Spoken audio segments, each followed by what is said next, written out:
В Коми появится свой региональный банк одежды. Такую задачу поставили перед собой активисты общественной организации «Сила жизни».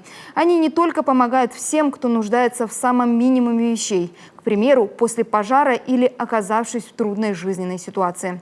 Волонтеры также отправляют текстиль на переработку. О социально-экологическом проекте в материале Виктории Палкиной.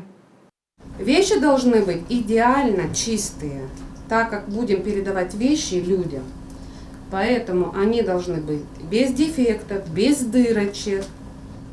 Каждая вещь проходит проверку качества. Все хорошее идет в региональный банк одежды. Все, что забраковали, на переработку.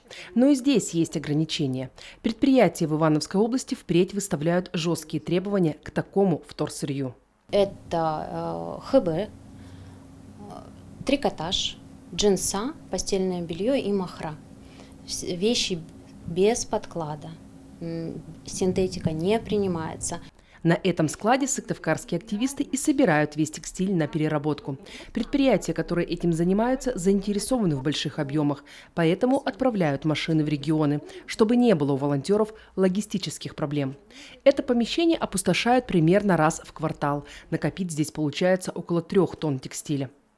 Вы представляете, сколько здесь висит, одежды, сколько отправляется каждые 3 месяца, на переработку. Это какие объемы? А эти же объемы могли поехать на тот же полигон, и, соответственно, это преогромный вред нашей окружающей среде.